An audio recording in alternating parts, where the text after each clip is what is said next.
Éternel de Tout-Puissant, comment ce monde, tu as dit, créons l'homme à notre image, à notre ressemblance. Et Éternel de Tout-Puissant, après avoir créé l'homme, esprit au Dieu, tu pris la poussière de la terre et tu formas, Éternel de Tout-Puissant, un homme physique. Et la Bible nous montre, Seigneur de Tout-Puissant, que tu as soufflé dans ses narines afin qu'il soit une âme vivante.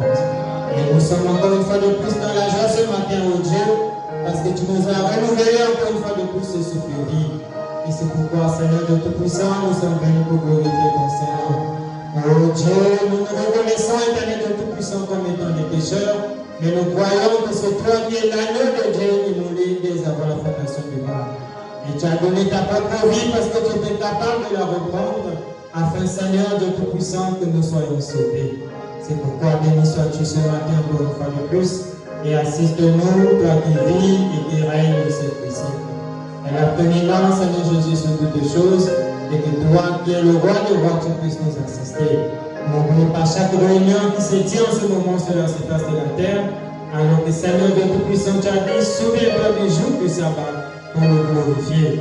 Et Éternel Dieu Tout-Puissant, que tu puisses étendre ta main au Dieu, toi qui es le Dieu omniprésent et le Dieu omnipotent, afin, Seigneur Jésus, de pouvoir bénir ton peuple une fois de plus ce matin. Parce que lorsque ta parole sera proclamée au Dieu, que les captifs soient délivrés, que les malades soient guéris au Dieu, et que tous ceux qui ont des problèmes, Seigneur de Tout-Puissant, puissent trouver solution. Parce que c'est toi qui es le Dieu qui pourvoit tous nos besoins. La Bible t'appelle le je vais gérer, oh Dieu, toi qui n'as pas changé. Nous nous abandonnons à toi, au nom puissant du Seigneur Jésus, que nous prions rien que pour ta seule et unique gloire. Amen. Amen.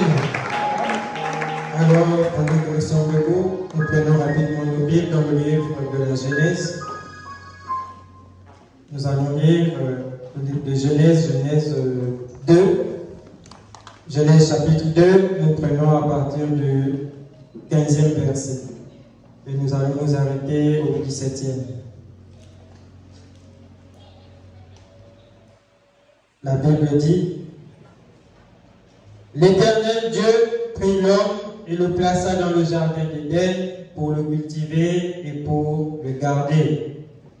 L'Éternel Dieu donna cet ordre à l'homme: Tu pourras manger de tous les arbres du jardin, mais tu ne mangeras pas de l'arbre de la connaissance du bien et du mal, car le jour où tu en mangeras, tu mourras.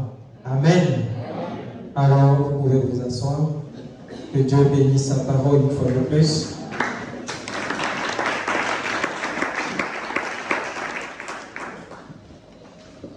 Et donc, ce matin, j'aimerais parler sur un tout petit sujet que j'ai intitulé la mort. J'ai tiré ça du verset 17, où Dieu a dit à l'homme: le jour où tu en mangeras, tu mourras. Et avant de pouvoir entrer dans ce sujet, j'aimerais revenir sur le sujet de la dernière fois, le compatissant Jésus, que nous avons laissé, on n'avait pas pu terminer, et c'est tellement long, donc on ne pourra pas le terminer. Mais j'aimerais juste revenir en bref là-dessus. Donc là-bas, nous avions lu dans le livre de Néhémie 9. Néhémie 9 à partir du verset 16 au verset 21. Et nous avons vu là-bas que le peuple d'Israël, lorsqu'ils étaient en Égypte, ils étaient sous la tutelle de Dieu et ils devraient marcher selon les recommandations du Dieu Tout-Puissant. Mais qu'est-ce qui s'était passé? Le diable est venu corrompre le peuple et a amené le peuple à pouvoir se détourner des lois de Dieu, à pouvoir se détourner des recommandations de leur Dieu. Et qu'est-ce qui s'est passé? Dieu les a livrés à l'esclavage. Donc une nation étrangère est venue les dominer et les a menés en captivité.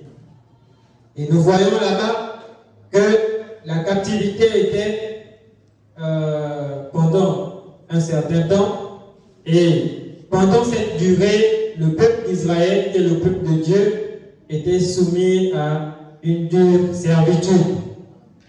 Donc, les enfants de Dieu qui étaient censés être dans un pays, comme Dieu avait dit, où coule le lait et le miel, qui devraient tout avoir, qui devraient marcher selon le plan que Dieu avait pour eux, mais se sont retrouvés des esclaves chez les nations. Pourquoi? Parce qu'ils avaient désobéi à Dieu. Et nous voyons par là que la désobéissance à la parole de Dieu nous amène toujours dans l'esclavage. Et qui nous amène à désobéir, c'est le diable. Pourquoi? Parce que le diable veut que l'homme soit aussi détruit avec lui. Il sait que sa destruction arrive, et comme il ne veut pas être détruit seul, il veut entraîner la terre tout entière. Et donc, étant là-bas, nous avons vu que le peuple d'Israël, ils sont revenus en eux-mêmes et ils ont vu que non, mais Dieu ne nous a pas appelés à mener la vie que nous menons. Et donc, qu'est-ce qu'ils ont fait? Ils se sont mis à crier à l'Éternel. Ils ont invoqué Dieu, ils se sont repentis. Ils sont revenus de leur mauvaise voie. Ils ont confessé leurs péchés. Et comme Dieu il est compatissant, la Bible dit, il est riche en bonté et lent en colère. Mais Dieu ne prend pas le pécheur pour innocent. Parce que l'homme a toujours tendance à croire que lorsqu'il pêche, il suffit qu'il demande pardon et puis c'est tout. Dieu va te pardonner, mais il va te châtier pour cela. Amen. Ça, c'est ce que l'homme n'aime pas. Il veut tout simplement qu'on puisse lui dire, Dieu est miséricordieux. Donc, tu peux faire tout ce que tu veux et tu demandes tout simplement pardon. Dieu ne laisse pas un péché impuni. Il n'y a pas un péché qui restera impuni sur la terre. Donc, tout ce qu'on fait, même si c'est en cachette, Dieu nous voit. Amen. Et tôt ou tard, on payera les comptes. Tôt ou tard. Et donc, ce qui fait que le diable, sachant ça, il amène toujours le peuple de Dieu dans la désobéissance, dans le mépris des lois de Dieu, en d'autres termes, le mépris de la parole. Parce qu'il sait qu'une fois que le peuple se trouve dans la désobéissance, Dieu se retire. Dieu retire sa main. Du coup, si vous n'êtes plus sur la protection de Dieu, vous êtes à la merci du diable. Alors là, il peut vous faire tout ce qu'il veut. Et c'est ce qui s'est passé pour les enfants d'Israël. Vu qu'ils n'étaient plus sur la protection de Dieu, là-bas à Canaan, ils se retrouvaient maintenant dans une terre étrangère. Donc, on pouvait leur demander de faire même ce qu'ils n'avaient pas l'habitude de faire. Qu'ils le veuillent ou pas, vu qu'il est dominé. Et c'est la même chose pour le chrétien aujourd'hui. Dès que Dieu enlevait sa main sur nous, le diable nous amène à faire tout ce qu'il veut. C'est pourquoi on peut voir un papa violer sa fille.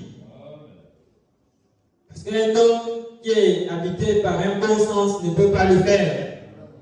Mais comme Dieu ne le protège pas, il n'est pas dans la main de Dieu, le diable peut l'amener à faire cela.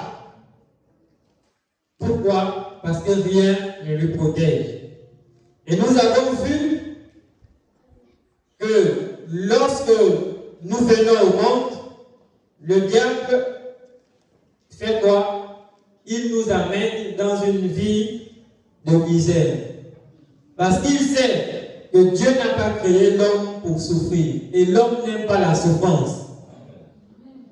Et le diable sait que dès qu'il serre un peu les étaux, l'homme va faillir. Parce que l'homme de nature, il n'aime pas la souffrance. Et dès qu'il souffre, présente-lui la facilité. Facilement, il va entrer là-dedans. Dès qu'on a mis l'homme dans des conditions de souffrance, que vous le voulez ou pas, si ce n'est pas la grâce de Dieu, il va balancer la parole au profit de fuir la souffrance. C'est pourquoi plusieurs personnes se prostituent à cause de la faim. C'est pourquoi plusieurs personnes tuent à cause de l'argent. Ils cherchent l'argent pourquoi? Parce qu'ils veulent vivre aisément. Ils ne veulent manquer de rien. Et comme le diable sait ça, il amène l'homme à manquer quasiment de tout. Et qu'est-ce qu'il va mettre dans la pensée de l'homme? Vu que l'homme a été perverti par le péché, il va te mettre dans la pensée d'aller voir un ganga. Et c'est ce que nos grands-parents ont fait. Parce qu'à l'époque, le monde n'était pas encore développé. Ceux qui étaient au village, ils vivaient de la pêche, de la chasse, n'est-ce pas? Mais l'ancêtre de, je ne sais pas, de Pounou, lorsqu'il allait faire ses plantations, il se rend compte qu'il plante, ça ne produit pas comme il faut. Il plante, ça ne produit pas comme il faut. Le diable maintenant s'approche. Il dit, oh, mais ça c'est rien. Il y a un ganga là-bas, lui il te donne des petites poupes comme ça, tu jettes seulement avant de planter. Et quand tu vas planter, tu verras que la récolte va être grande. Non, lui là-bas, il va te donner des petits matangos. Des courts bonhommes comme ça, ceux-là, ils vont t'entretenir le champ. Donc, il va avoir un grand champ, même tout le là est petit. Lui seul. Mais il a ses travailleurs. Et le diable est tellement rusé. S'il te dit, tu vas payer avec le sang, tu vas refuser. Il va te dire, non, oh, ceux-là, ils se nourrissent de la banane mûre. Donc, quand ils vont travailler dans le champ, quand la banane va donner, il faut seulement laisser quelques régimes pour eux. Toi aussi, tu vas voir, comme tu veux être à l'aise. Et tu es dans le village, tu veux dominer tout le monde. Et c'est ça la nature qu'a l'homme. Il veut que là où il est, lui seul est en haut, les autres sont en bas. Et dès que le diable te présente ça, automatiquement tu acceptes. Oui, mais tous les villageois viendront chez moi pour demander un peu la banane. Je pourrais faire une collectivité peut-être locale. Et là-bas, on a la tontine. Moi, je serai le père de la tontine. Et là-bas, à l'intérieur, le diable va vous amener même à vous bouffer les enfants les uns les autres. Ça a commencé la tontine du jour. Et ça va finir la nuit. Toi, seulement voir quelqu'un qui arrive en songe, il te dit non, mais toi, tu as mangé pour nous. C'est maintenant ton tour de donner. Tu veux me donner, mais me donner quoi? Et si tu n'es pas vigilante, ce n'est qu'un petit geste. Oh oui, prenez. Tu te réveilles demain, c'est l'enfant qui est mort. Les autres ont mangé. C'est comme ça que plusieurs se sont fait avoir. Pourquoi? Parce qu'ils ont cherché la facilité. Et c'est là où le diable a amené nos grands-parents. Et plusieurs sont allés. Non, moi, je veux que je sois un grand chasseur. Vraiment, quand j'arrive, peu importe là où se trouve l'éléphant, je peux même apparaître au milieu du troupeau. Je regarde les sangliers, je tire le poids. Non, celui-là, il n'a pas encore la graisse, je lui laisse. Oui, celui-là, ok, il tire, tombe. Là, je vais pouvoir nourrir ma famille. Donc, ils vont faire des pactes avec les esprits de la forêt. Les autres sont allés. Non, moi, quand je fais la pêche, vraiment, il n'y a pas le poisson. Donc, il faudrait que je puisse vraiment être un grand pêcheur. Non, mais ça, c'est rien. Le diable a une formule. Et dès que tu as contracté avec lui, il va te dire non, mais pour que tes enfants aussi soient de grands pêcheurs, pour qu'ils ne meurent pas dans les eaux, quand l'enfant naît, à 5 heures, tu dois le balancer à la rivière. Et moi-même, je vais venir te le rendre après. Et eux, ils faisaient ça. Parce que pour eux, s'il a donné l'enfant, on va lui rendre, son enfant n'est pas mort, il n'y a pas de problème. Mais il ne sait pas ce que son enfant subit là où il part.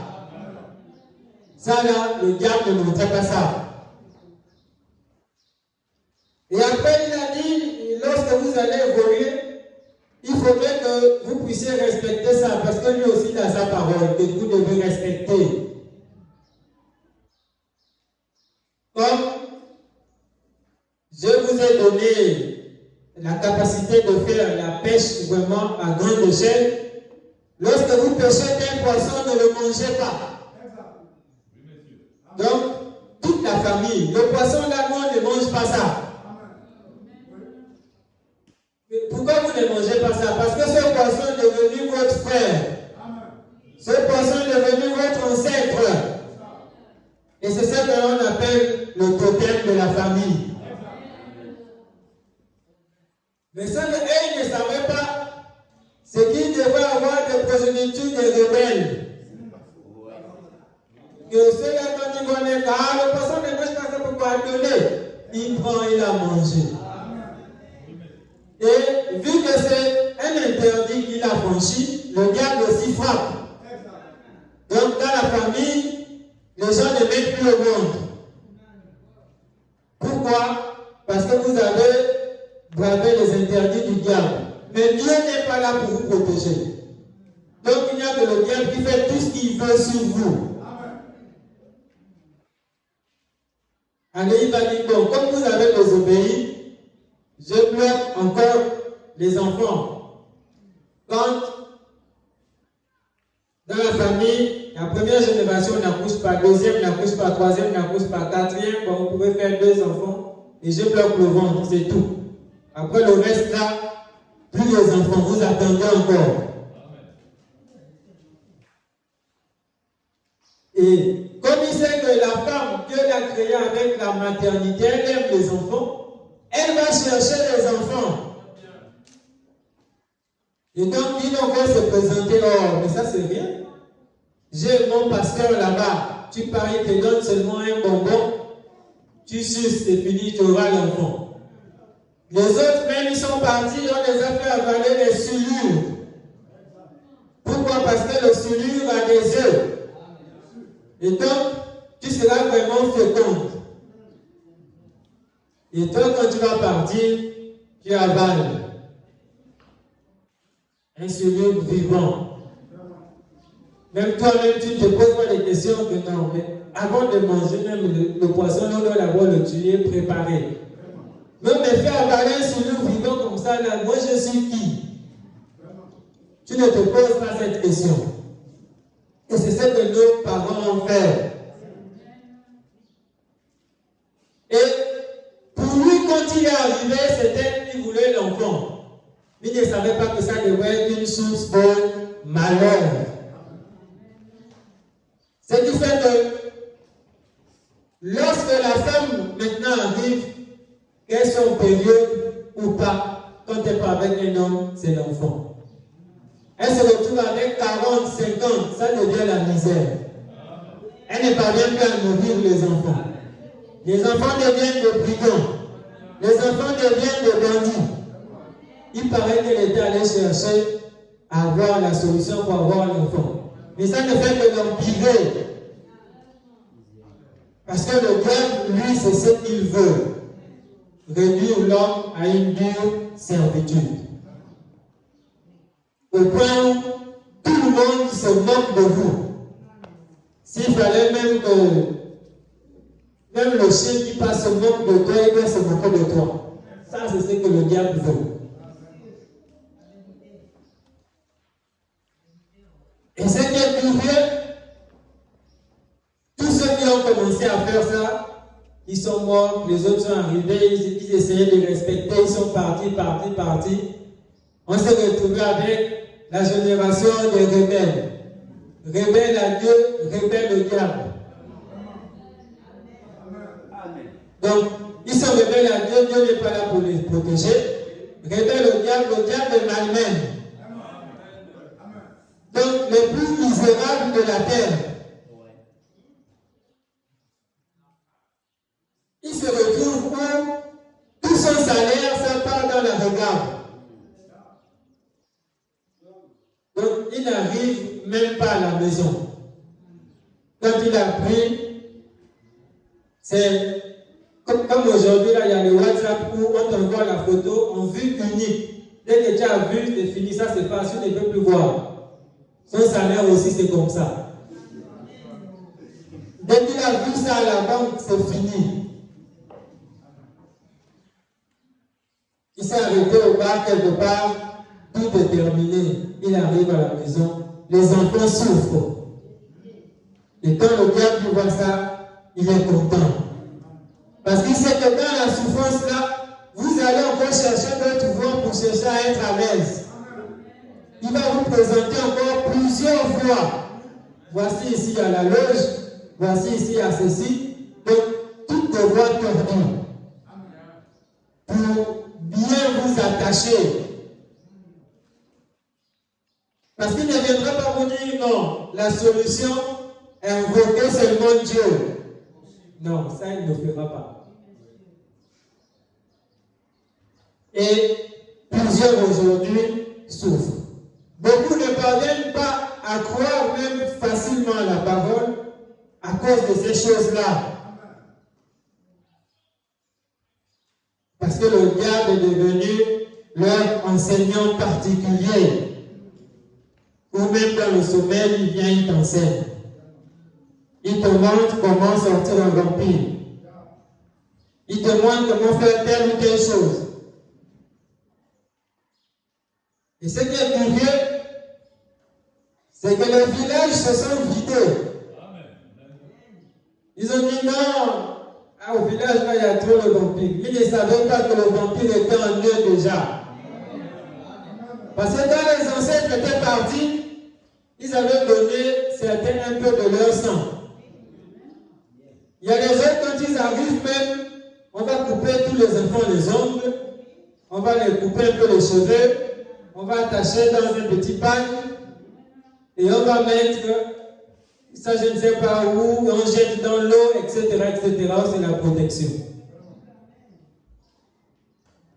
Vraiment, l'homme sans Dieu, c'est quelqu'un de très misérable.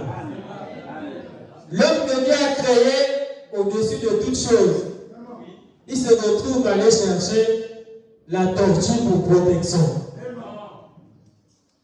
Non, ça c'est notre protection de la famille, la tortue. Comment un homme normal peut concevoir qu'une tortue va le protéger? La tortue qui ne parvient même pas à marcher vite. Mais c'est juste que tu comptes pour la protection. La tortue. Or, quand vous allez regarder dans la vie, chez vous, vous n'avancez pas. Tout le monde va au pas de la tortue. Parce que les influences de ces choses-là se reflètent dans ces gens-là.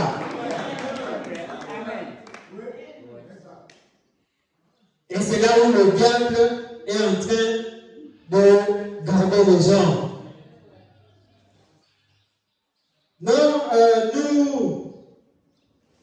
notre totem, c'est le Père Dieu. Pourquoi? Parce que lui, il voulait être celui qui essaie de monter la nuit pour voir les autres aller capturer. Donc, c'est le Père Dieu. Donc, il compte sur un oiseau pour lui protéger. Alors qu'il y a un Dieu quelque part qui protège. Mais le diable va détourner le regard des humains pour les amener vers des animaux. Et comme on va regarder, toutes les traditions sont basées sur le serpent. Le serpent, déjà lui c'est quelqu'un, il se profile partout. S'il y a seulement un petit trou, il rentre. Peu importe comment vous essayez de fermer, laissez seulement un espace. Lui, il va entrer. Et quand vous allez voir le serpent, il va y avoir la sirène. Et lorsqu'on va regarder les familles dans lesquelles ces esprits-là agissent, dominent, on voit même les influences de ces esprits. Le serpent, lui, il est paresseux. Quand il a mangé, il dort. Il peut même faire 4 mois, il est en train de dormir. Et c'est ce qu'on voit aussi les humains, dès qu'ils finissent de manger, c'est sommeil. Ou une femme peut dormir de 19h jusqu'à 13h, elle est en train de dormir. Et elle se dit que c'est normal.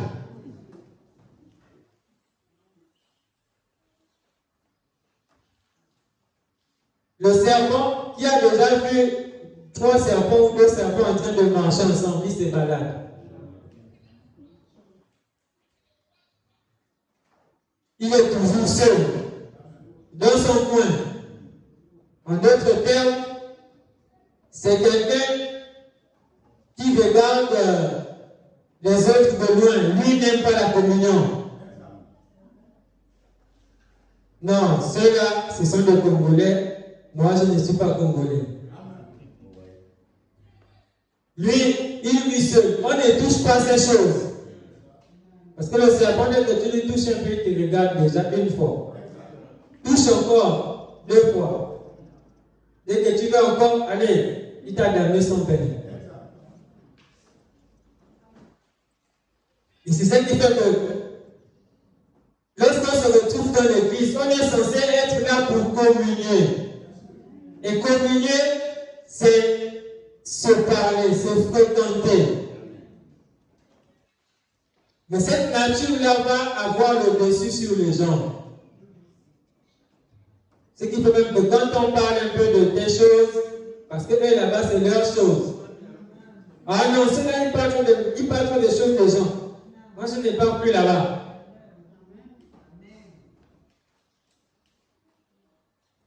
Tu peux être dans une difficulté et quelqu'un d'autre arrive. Ah non, mais j'ai écouté que voilà, tu as tel problème. Oh, mais toi, tu as écouté ça. Non, vous parlez trop des choses des gens. Mais s'il n'écoute pas ça, il va te dire comment? Amen. Amen. Ne vous occupez trop des choses des gens. Donc, en d'autres termes, il veut rester seul dans son coin. Le serpent, comme vous voyez deux serpents ensemble, se dit veulent s'accoupler. Et c'est cette nature-là dans les humains. C'est là où le diable les amène. Et plusieurs sont là. Et ils sont dans les églises. Ils pensent qu'ils sont en train d'adorer Dieu.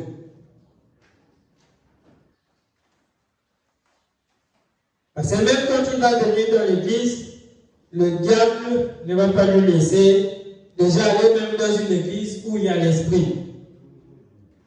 Et dans si tu forces, la nuit s'élève. Et moi, on a vu les gens, on l'amène à l'église, ils tombent malades. Vraiment malades. Quand il ne vient pas à l'église, il est bien. Mais dès qu'il vient à l'église, là, il est malade. Après, il me dit non, comme moi je viens dans votre église, là, je suis toujours malade. Il ne vient plus. Et il ne sait pas que c'est le diable là qui veut l'épargner. Et non, la puissance qu'il y a là-bas, si tu pars, tôt ou tard, on va m'enlever. Donc, il te rend malade. Et effectivement, il te rend malade parce que c'est toi qui l'as amené là-bas. Maintenant, toi, tu dois avoir la sagesse de comprendre que non, là, si il arrive à être malade, c'est qu'il y a quelque chose qui le dérange. Et donc, cette chose-là, c'est là-bas où je peux trouver ça. Et je dois donc aller à chaque fois pour qu'il soit dérangé. Si on a les croyants tiennent aujourd'hui, c'est à cause de tout ça. Il commence à marcher, 1 mois, 2 mois, après il ne vient plus.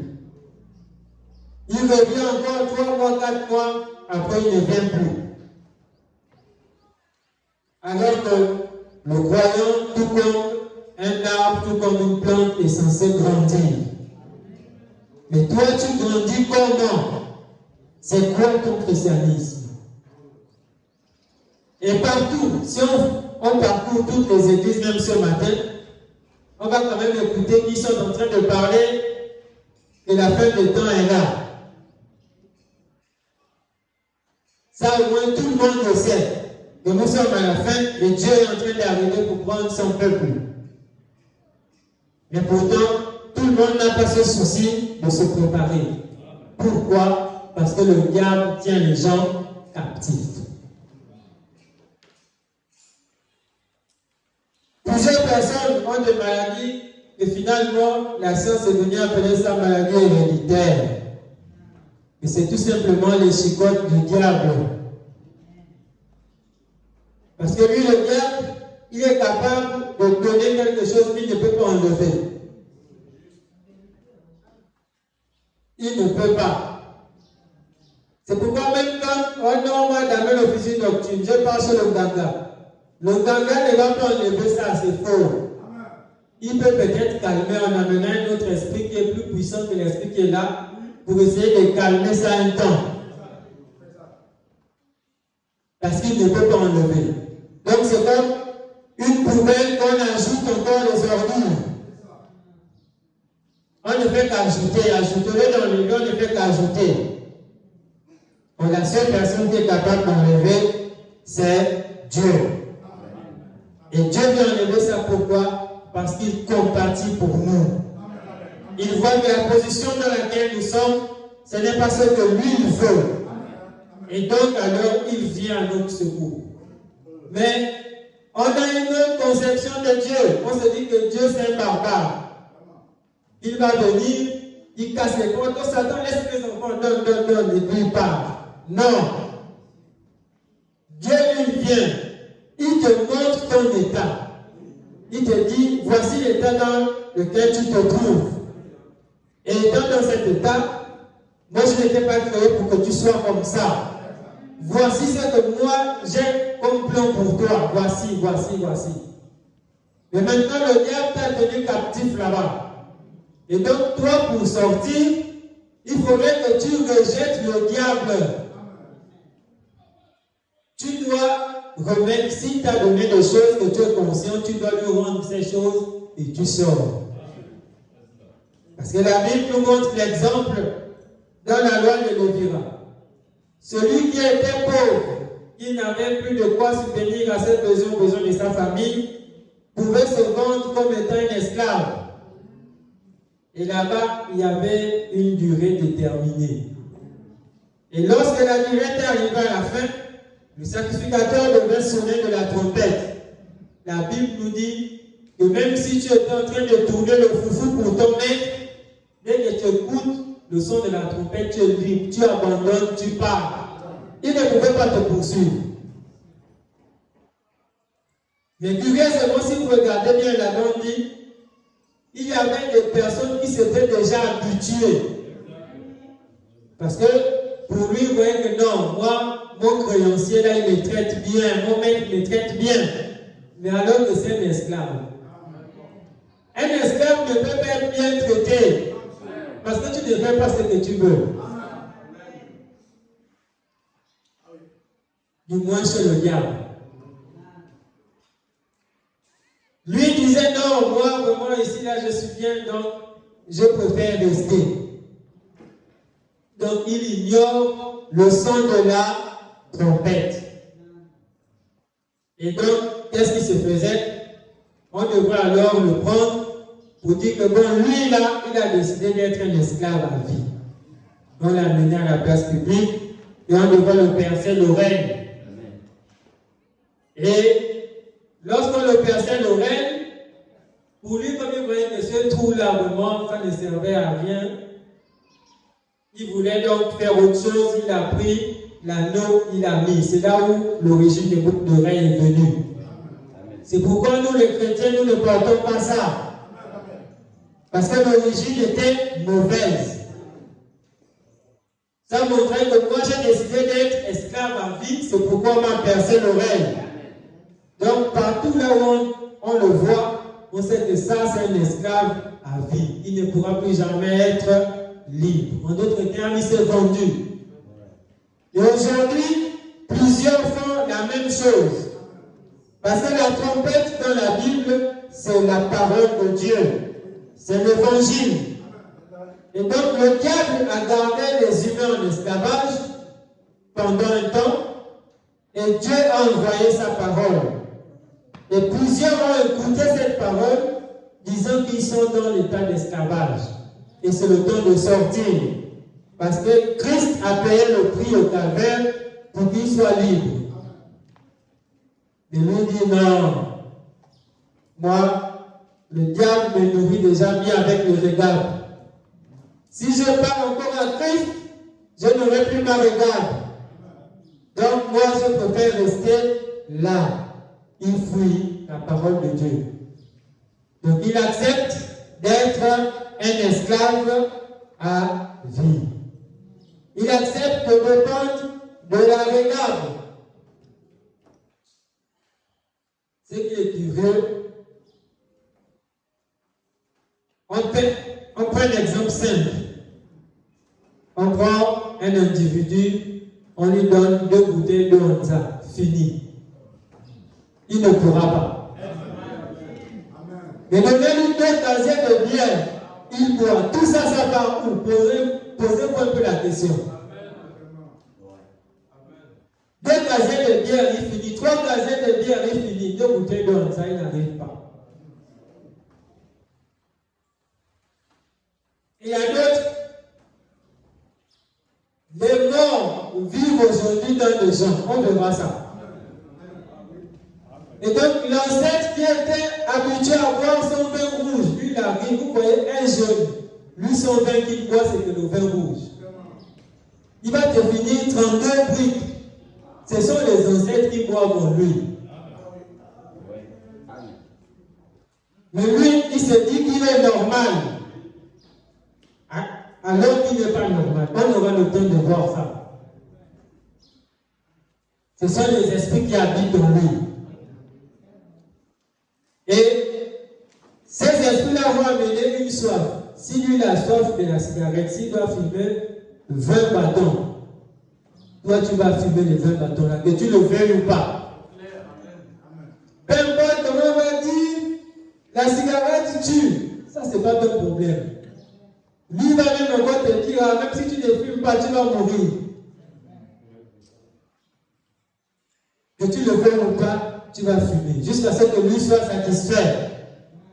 Et quand il est satisfait, il te laisse. Ça, c'est pour aujourd'hui. Demain encore arrive. Et quelqu'un peut se retrouver, même à 23 heures, il se réveille, il cherche la cigarette. Jusqu'à aller cogner même le boutiquier. Pardon, donne-moi la cigarette, sinon je vais mourir. Quelle sorte d'esclavage? C'est là où le diable amène l'humain. Mais lorsqu'on va lui dire, viens à Christ, Christ est capable de combler toutes tes soifs. C'est lui qui a dit à la femme au puits, moi j'ai de l'eau que si je te donne, si tu bois, tu n'auras plus jamais soif. Ça, il va refuser. Pourquoi le diable le tient captif? Et ça a toujours été la combine de Satan. Et alors, plusieurs personnes ont des maladies que la science parfois ne parvient plus à traiter. Et ils ont dit non, ce sont des maladies incurables. Pourquoi? Parce que les gens se sont détournés de Dieu. Et malgré ça, quand on leur dit revenez à Dieu, ils ne veulent pas. Donc même le cœur, le diable a déjà attaché. Parce qu'il y a un moment, imaginez une personne depuis son premier jour de naissance jusqu'à 50 ans. La seule personne qu'il connaît, c'est le diable. Et 50 ans après, ils croisent la parole. Est-ce que ça va être facile? C'est comme un arbre qui a déjà 30 ans, mais c'est tordu et on veut redresser. On va faire des efforts, parfois on fait. C'est pourquoi, lorsque l'homme écoute la parole de Dieu, si ça interpelle son cœur, il doit se repentir et suivre la parole. Parce qu'il y aura un temps où ces esprits-là ne pourront plus faire quelque chose. Parce qu'ils auront tellement attaché le cœur que ce sera difficile pour toi d'accepter. Et peu importe combien on va parler, en fait, toi maintenant on te prêche tout simplement pour ta condamnation. C'est ce qui s'est passé au temps du Seigneur Jésus-Christ. Lorsqu'il est arrivé, il est mort à la croix, la Bible nous montre qu'il est allé en enfer prêcher aux perdus. Là-bas, eux ne pouvaient plus croire. C'était terminé pour eux. Donc leur prédication, c'était tout simplement une condamnation. Et les humains sur la terre aussi, c'est la même chose. La parole de Dieu est en train de passer sur son cours. Et il arrivera un temps où il sera impossible à l'homme de pouvoir se repentir. Le temps sera déjà terminé. Pourquoi? Parce que le diable l'aura tenu dans les distractions et toutes les choses du monde. Parce que lui, il aura jugé que la vie du monde est mieux que la vie en Christ. Donc moi, je préfère rester dans le monde. Peu importe ce qu'on dit, la parole. Non, moi je suis jeune, on ne vit qu'une seule fois. Et donc, comme on ne vit qu'une seule fois, moi je dois vivre. Et la Bible dit, jeunes gens, réjouis-toi de ta jeunesse. Fais tout ce qui est bon selon ton entendement. Fais tout ce que tu veux. Mais sache qu'un jour, Dieu t'appellera au jugement. Amen. Donc, tôt ou tard, chacun de nous arrivera au jugement. Et ceux qui ont accepté la parole de Dieu, leur jugement, c'est maintenant. C'est pourquoi la Bible, le prophète dit, nous là, nous ne serons plus jamais jugés. Parce que nous recevons notre jugement maintenant. Donc, si on n'arrive pas à nous ajuster à la parole de Dieu, nous-mêmes on sait que dès qu'on quitte la terre, la sentence, tous on la connaît. Amen.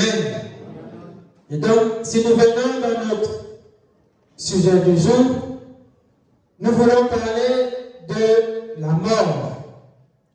C'est un sujet qui peut faire peur à plusieurs personnes. Et généralement, le chrétien, lorsqu'on va lui parler de la mort, pour lui, il va penser peut-être à la mort physique, ou il peut penser à la nouvelle naissance.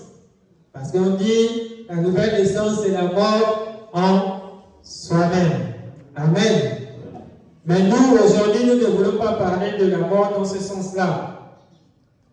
Je vais garder le contexte de Genèse 2. Là-bas, au verset 17, la Bible dit, « Mais tu ne mangeras pas de l'arbre de la connaissance du bien et du mal, car le jour où tu en mangeras, tu mourras. » Amen. Ça, c'est Dieu qui l'a dit à l'homme.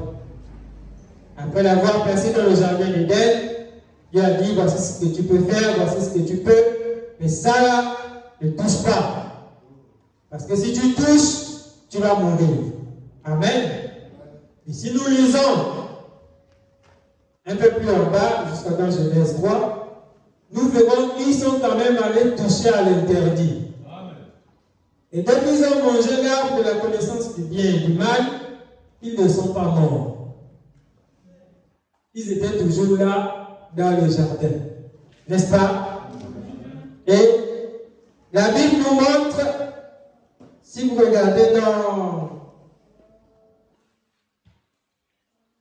le livre de la Genèse toujours, que finalement après, Dieu est arrivé, il a commencé à chercher Adam. Là nous sommes dans Genèse 3:8. Dieu commence à chercher, mais Adam, où es-tu? Mais à part dans Genèse 3:8, si on regarde depuis Genèse 1, Dieu n'a jamais cherché Adam un jour. Parce qu'il connaissait là où Adam se trouvait.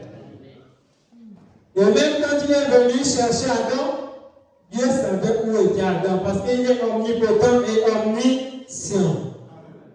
Mais si la Bible, si Dieu a permis que ce soit mentionné comme ça, c'est pour nous interpeller, c'est pour nous montrer que l'homme s'est éloigné de Dieu. Et ici, le sens de la mort là, c'est ça. La séparation d'avec Dieu. Et c'est ce dont nous voulons parler ce matin. Parce que depuis que l'homme s'est séparé de Dieu, l'homme est mort. Ça veut dire ce matin-là, dans les églises, et même ici, il y a plusieurs morts, comme ils sont vivants. Pas qu'ils marchent, mais ils sont morts. Pourquoi? Parce qu'ils n'ont aucun contact avec Dieu. Et dans la coutume, nous on les appelle les morts vivants. Et comme il est mort, il peut donc vivre dans deux mondes à la fois, dans le monde physique où nous sommes et aussi en enfer. Où, à chaque fois quand il dort, il fait un rêve où il tombe dans un trou qui ne finit jamais. Il ne fait que tomber, il ne touche jamais le fond. Ton âme est en enfer, ton esprit est en enfer.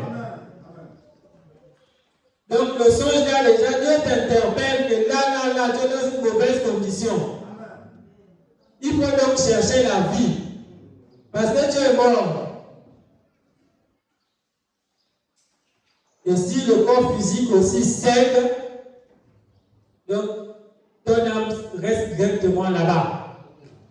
Parce que là, ce qu'il faut, c'est que Dieu descende et qu'il aille te chercher là où tu es. Et vous allez regarder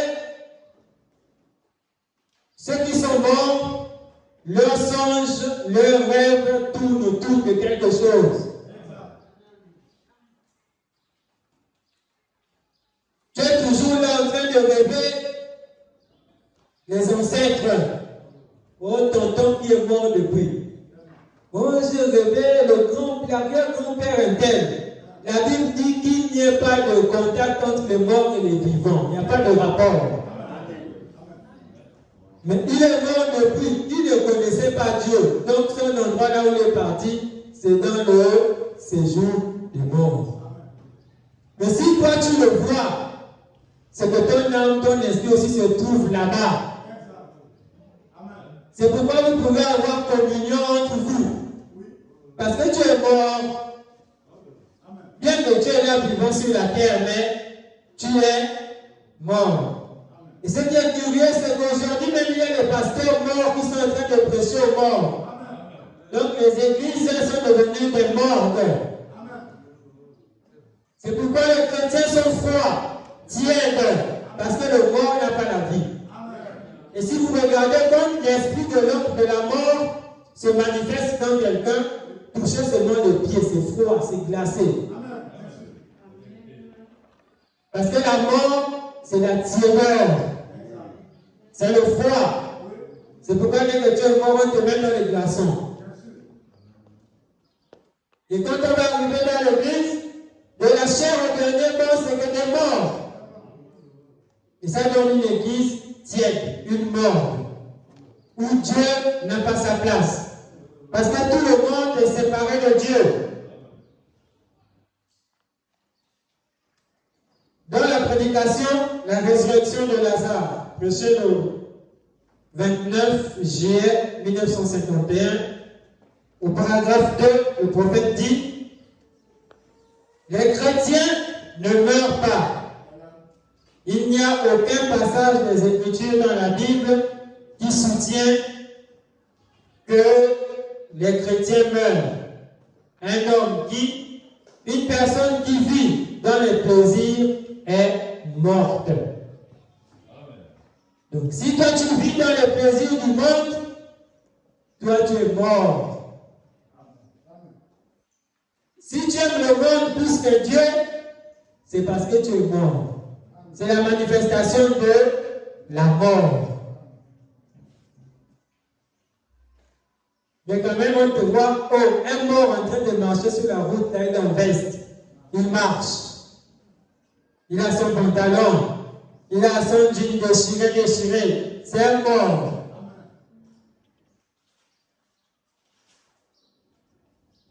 Une personne qui vit dans les plaisirs est morte. Quoique vivante, la mort veut dire la séparation. La séparation d'avec Dieu. Et les pécheurs ne sont pas. Les pécheurs sont séparés de Dieu. Donc, si toi tu vis dans le péché, c'est parce que tu es séparé de Dieu. Et donc, le péché domine sur toi. C'est ce qui te montre que tu es mort. Et comme un mort, prenez un mort, vous lui proposez là. Peu importe s'il aimait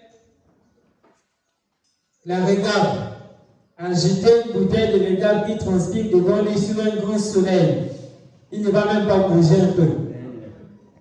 C'est pourquoi comme l'homme au commencement, lui, ce qu'il aimait, c'était Dieu, communion avec Dieu. Mais depuis qu'il est mort, quand Dieu descend, lui, ça ne lui fait rien. Il n'est pas là pour chercher à communion avec Dieu. Non. C'est un mort.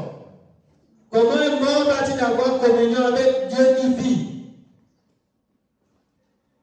Ça, c'est pas possible. Et donc, plusieurs personnes sont là, mortes. Dans la prédication d'Abondé du 28 février 58, au paragraphe 21, le prophète dit: qu'en pense Dieu d'après vous? Et peut-être que plusieurs hommes là, qui tirent ces femmes ont des femmes innocentes chez eux, assises avec des bébés. Ce n'est qu'un petit amusement avec le patron et les garçons. Et je me suis retiré dans un petit endroit, dans un petit recoin. Et elles venaient en titubant, des belles femmes. Et elles se sont arrêtées et se sont passées la bouteille, l'une à l'autre. Elles ont retroussé leur petite histoire de jupe qu'elles portaient, leurs jupons. Elles ont lancé leurs jambes en l'air en disant: youpi, c'est ça la vie. Donc, le prophète était quelque part où, quand il travaillait, ses chefs l'ont amené pour un dîner. Et il a vu des femmes, des hommes en train de boire, de s'amuser. Ils étaient tellement ivres qu'ils ne pouvaient même pas tenir sur leurs deux pieds. Et ce qui l'a impressionné, il a vu deux femmes arriver avec des régabes, en tout cas de l'alcool. L'autre boit, elle donne à l'autre, l'autre aussi boit. Et ils sont en train de crier: youpi, c'est ça la vie. Les plaisirs du monde. Il dit: je ne pouvais pas supporter cela plus longtemps. Je suis sorti, j'ai dit: vous vous trompez, madame. Ça, c'est la mort. Amen. Et c'est ce que nous voyons aujourd'hui. Un papa responsable, il a fini de prendre son argent sur le bar. Quand il est parti au bar, il marchait tranquillement. Mais quand il revient, il occupe maintenant toute la route. Il est là-bas. Le vin réjouit le cœur de l'homme. Le vin, c'est la vie. Non, mon ami, c'est la mort. Là, tu es mort.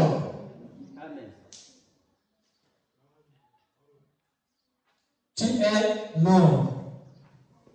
Un mort, lui, n'est pas responsable. On peut se moquer de lui, ce n'est pas son problème. Vous pouvez vous moquer d'un mort, il n'est pas de même, oh, vous arrêtez ça, il faut me respecter. Ce n'est pas possible.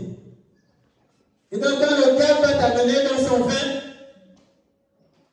comme disent les Gabonais, laissez-moi boire mon vin. C'est son vin. Pourquoi? Parce que c'est un mort. Il dit, elle s'est retournée et elle m'a regardé. Je me suis approché d'elle, j'avais cette même Bible en main. J'ai dit, je suis un prédicateur de l'évangile. Moi aussi, je suis un Américain. Et vous appelez cela la vie? Vous êtes séduite. Et c'est le diable qui vous a séduite. C'est le chemin de l'enfer et de la séparation éternelle d'avec la présence du Dieu vivant. Amen. Donc, celui qui est mort, il regarde seulement sa vie. Tu sais, ça n'est pas que quelqu'un va venir te dire, ah non frère, tu es mort, sinon tu peux te battre. C'est maintenant le fait que tu vas garder la rancune. Effectivement, c'est parce que tu es mort. Parce que quand tu étais vivant en Christ, tu ne pouvais pas être rancunier. Mais comme tu es mort, quand tu vis maintenant dans le diable, tu gardes la rancune des mois, des mois, des mois. Des années, des années.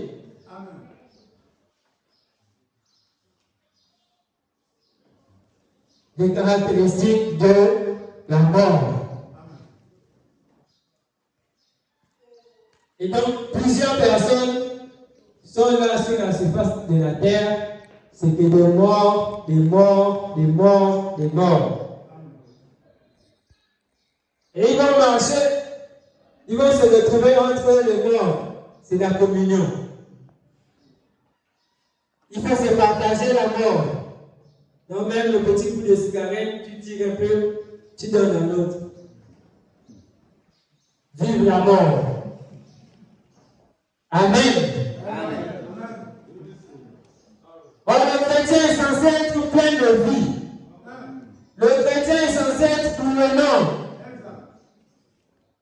Mais on voit le contraire aujourd'hui. Des églises mortes. Des chrétiens morts. Des pasteurs morts. Des diacres morts. Et ce n'est pas étonnant, on ne va jamais voir un mort prier. Le mort ne peut pas prier. Quelqu'un vient un mort qui se réveille, il a dit, oh oui, il faudrait que je prie, il s'agenouille, il prie. Ce n'est pas possible. Mais celui qui est vivant et qui est en contact avec Dieu est toujours dans la prière. Et c'est ce qui s'était passé lorsque Jésus est arrivé. La Bible nous montre qu'il s'est retrouvé un jour à un puits. Il a trouvé une femme. Je concentrerai la Samaritaine. Et il a commencé à parler. Et il dit non, moi je suis Samaritain, toi tu es juif. On n'a pas de relation. Parce que les Samaritains disaient, c'est chez nous qu'on doit adorer. Les Juifs disent, c'est chez eux qu'il faut adorer. Jésus est venu là, dit, mais ce n'est ni en Samarie, ni même, je ne sais pas où vous dites là qu'il faut adorer. Vous, les Samaritains, vous adorez ce que vous ne connaissez pas. Attendez, on va lire ça. Jean 4, à partir du verset 20. Nous allons prendre du verset 20 au verset 26.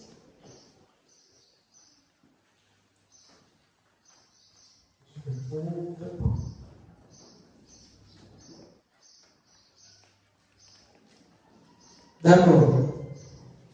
Alors la Bible dit, nos pères ont adoré sur cette montagne. Et vous dites, vous que le lieu où il faut adorer est à Jérusalem. Femme, lui dit Jésus, crois-moi, l'heure vient où ce ne sera ni sur cette montagne, ni à Jérusalem que vous adorerez le Père. Vous adorez ce que vous ne connaissez pas. Nous adorons ce que nous connaissons, car le salut vient des Juifs.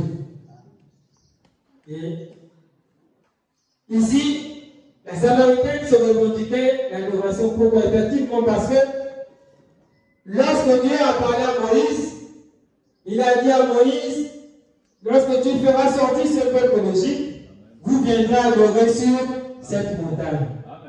Et lorsqu'elle a vu Jésus, elle a dit à Jésus, mais nous, nos pères, ils sont adorés là-bas. Et vous vous dites, non, il ne faut plus adorer là-bas, il faut adorer à Jérusalem. C'est nous qui adorons, ce n'est pas vous. Jésus dit non, l'heure vient où ce ne sera ni sur la montagne, ni à Jérusalem qu'il faudra adorer. Et si on continue, il dit au 23, mais l'heure vient, et elle est déjà venue, où les vrais adorateurs adoreront le Père en esprit et en vérité. Car ce sont là les adorateurs que le Père demande.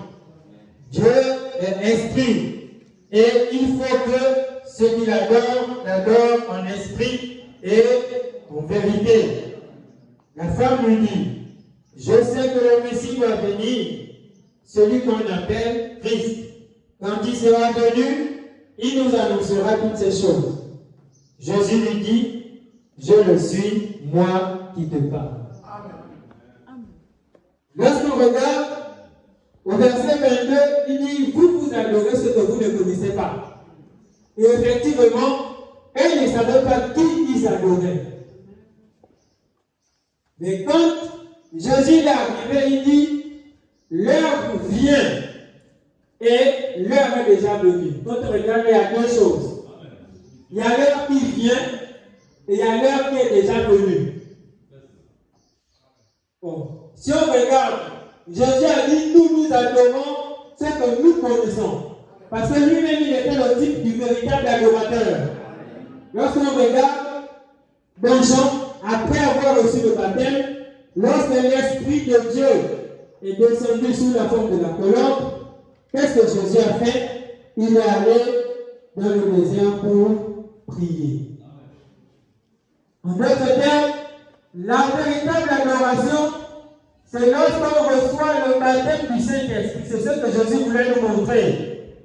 Parce que ceux qui n'ont pas le baptême du Saint-Esprit ne savent pas qui ils adorent. C'est pourquoi il a dit, nous adorons ce que nous connaissons. Donc, en d'autres termes, on adore le Dieu qui est en nous. Exact. Et quand il dit, l'heure vient et l'heure est déjà venue. L'heure qui est déjà venue, là, c'est quoi? C'est l'adoration que les apôtres devaient manifester. C'est pourquoi, après la Pentecôte, les apôtres savaient qui ils adoraient. Mais quand il a dit, l'heure vient, cette heure-là, c'est l'heure que nous vivons aujourd'hui. Parce que Jésus savait qu'au temps de la fin, l'Esprit de Dieu reviendra sous la forme du baptême du Saint-Esprit. Et les adorateurs du temps de la fin recevront cet esprit et ils seront qui ils vont adorer. C'est cette heure-là qui vient. Et l'heure qui était déjà venue, c'est l'heure des apôtres. C'est pourquoi nous aujourd'hui nous sommes du retour à la foi apostolique. Les apôtres savaient qui ils adoraient. Le Dieu qui était en eux, sous la forme de la puissance du Saint-Esprit. Et le chrétien aussi aujourd'hui qui adore, c'est celui-là qui a reçu le baptême du Saint-Esprit, c'est celui-là qui est dans l'adoration véritable. C'est pourquoi, lorsque vous arrivez dans une église, on vous dit, le baptême du Saint-Esprit suffit, c'est faux. En d'autres termes, si longtemps que tu n'as pas encore reçu le baptême du Saint-Esprit, tu n'es pas encore entré dans l'adoration. L'adoration pour toi commence lorsque tu l'as reçu. c'est alors qu'il peut t'écouter, c'est alors que toi aussi tu peux l'écouter. Parce qu'adorer, c'est communier avec Dieu. Tu ne peux pas communier avec une personne que tu parles, il ne t'écoute pas, il ne te répond pas. Et aujourd'hui, nous prions celui que nous connaissons. Un Dieu vivant au milieu de nous. Et la Bible dit, je serai avec vous et même en vous jusqu'à la fin du monde. Amen. Et donc, lorsqu'on va vous dire, non, dès que tu as le baptême du Saint-Esprit, c'est fini, il ne faut plus prier. Ça vous conduit dans l'erreur.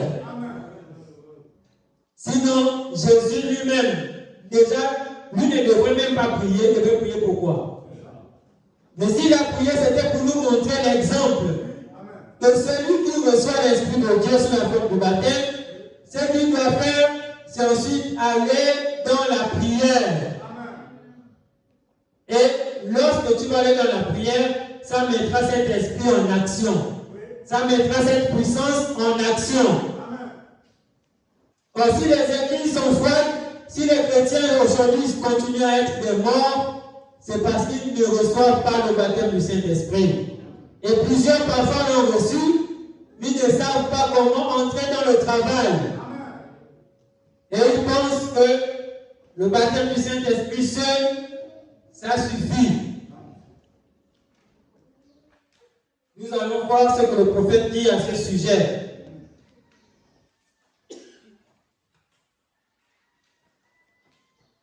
Dans la brochure l'enlèvement. L'enlèvement au paragraphe 144. Le prophète dit, vous dites, j'ai reçu le baptême du Saint-Esprit. Cela ne veut pas dire que vous êtes sauvés. Bien loin de là. Donc, avoir reçu le baptême du Saint-Esprit ne veut pas dire que vous êtes sauvés. Le prophète dit, bien loin de là. Donc, les événements modernes rendus clairs par la prophétie du 6 décembre 1965, au paragraphe 100, le prophète dit, remarquez, nous voyons aujourd'hui que les gens, en de suspension, beaucoup de gens ne peuvent pas croire cela. Même les gens remplis du Saint-Esprit. Le prophète dit, même les gens remplis du Saint-Esprit ne peuvent pas croire cela. Je vais vous dire quelque chose qui va vous donner un choc. Le baptême du Saint-Esprit ne signifie pas que vous entrerez. Le baptême du Saint-Esprit ne signifie pas que vous entrerez. Pas du tout. Pas sur cette base-là. Cela n'a rien à voir avec votre âme. Ça, c'est le baptême. Vous voyez, l'âme se trouve ici à l'intérieur. Si cela doit venir de Dieu, mais à l'extérieur, vous possédez 5 sens ou 5 issues. Entrez pour entrer en contact avec votre demeure terrestre. À l'intérieur, vous avez un esprit, et là-dedans, vous disposez de 5 issues, soit votre conscience, l'amour, etc. 5 issues pour cet esprit. Souvenez-vous, dans cet esprit, vous pouvez être baptisé de l'esprit authentique de Dieu et néanmoins être perdu. C'est l'âme qui a la vie, c'est elle qui a été ordonnée par Dieu. Donc le prophète peut être baptisé de l'authentique Saint-Esprit, mais néanmoins être perdu. Parce que le baptême du Saint-Esprit vient, c'est en vue de nous amener à la nouvelle naissance. Donc, c'est une puissance qui vient te trouver dans la mort. Et ça doit t'amener à la vie. Et donc, c'est maintenant ici cette mort qui va te séparer du péché. C'est ce qu'on appelle la nouvelle naissance. C'est pourquoi nous dit, il faut naître de nouveau. On a dit à Nicodème, tu dois, c'est une obligation. Tu dois naître de nouveau. Et personne ne peut naître de nouveau sans avoir reçu le baptême du Saint-Esprit. Parce que c'est la puissance qui vient de loger le diable dans nos cœurs. C'est la puissance qui vient de loger le mal. C'est la puissance qui vient enlever le mépris. C'est la puissance qui vient enlever le péché. Et cette puissance-là ne peut pas travailler sans la prière. C'est pourquoi quand on vous dit d'arrêter de prier, de ne pas prier, on est en train de vous séduire. C'est un homme qui veut vous garder dans la mort. Parce que lui-même, une fois qu'il est mort, il ne peut pas revenir à la vie. Et donc, il faudrait que toi aussi te gardes comme étant mort. Amen. Alors que celui qui a la vie, il te montrera ce qui doit t'amener à la vie. Et le baptême du Saint-Esprit, comme dit la Bible, c'est la puissance qui vient dans l'homme pour enlever tous les scories du péché, dit le prophète. Pour enlever toutes les racines d'amertume. Donc il ne doit même pas rester quelque chose qui ressemble à l'amertume dans ton cœur. Il ne doit pas rester quelque chose qui ressemble à la jalousie. Amen. Le baptême du Saint-Esprit. Il y a plusieurs qui sont arrivés, un mort qui parle à l'autre mort. Oh non, il faut seulement le baptême du Saint-Esprit. Non, le baptême du Saint-Esprit, c'est la nouvelle naissance. Tout est bafouillage pour vous garder là au frais dans la mort. Et on va mener toute l'église à ne pas prier, disant que Dieu a déjà prié pour nous. Celui qui vous dit ça, c'est lui-même est mort. Et comme c'est le premier mort, il veut vous garder aussi dans la mort avec lui. Amen. Parce que celui qui vit, il doit avoir les émotions, il doit avoir les sensations, il doit manifester son amour. Pour qui? Pour Dieu. Donc en l'occurrence, il doit entrer dans la prière. Donc pourquoi il fallait que ce soit le berger du 21 12e mois 1964 au paragraphe 233. Le prophète dit, maintenant, je connais la terminologie relative à la nouvelle naissance. Mais observons juste ce qui est arrivé dans la Bible quand ils furent nés de nouveau. Pierre était un croyant. Les apôtres étaient des croyants. Mais ils n'étaient pas nés de nouveau avant que le Saint-Esprit ne soit descendu sur eux à la Pentecôte. Donc, le grand Pierre qui a dit à Jésus, tu es le Christ, le Fils de Dieu. Et quand Jésus a dit, tu es Pierre, et sur cette pierre, je bâtirai mon église. Le prophète nous dit, là, il n'était même pas encore né de nouveau. Parce qu'il dit, il n'était pas né de nouveau, les apôtres, ils n'étaient pas nés de nouveau avant d'avoir reçu le Saint-Esprit à la Pentecôte. Donc, c'est après avoir reçu le Saint-Esprit le jour de la Pentecôte que ce Saint-Esprit les a menés à naître de nouveau. Et pour que le Saint-Esprit t'amène à la nouvelle naissance, il faudrait que tu associes le Saint-Esprit, la parole et la prière. Les trois vertus qu'on a parlé le vendredi. Les vertus que Dieu a données à l'Église. La parole, la prière et l'onction. L'onction, c'est la puissance. C'est ça le baptême du Saint-Esprit. Et c'est ce qui fait sortir l'homme de la mort.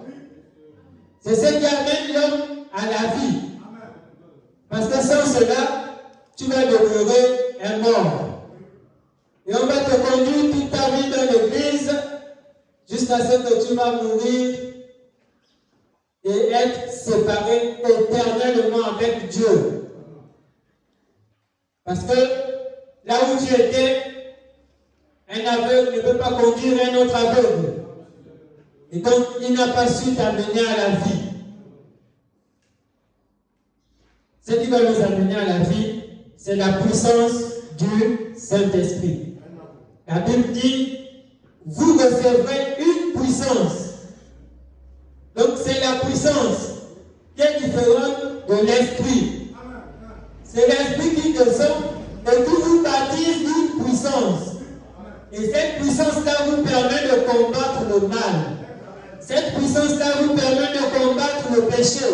Cette puissance-là vous permet de combattre toutes les tentations du diable.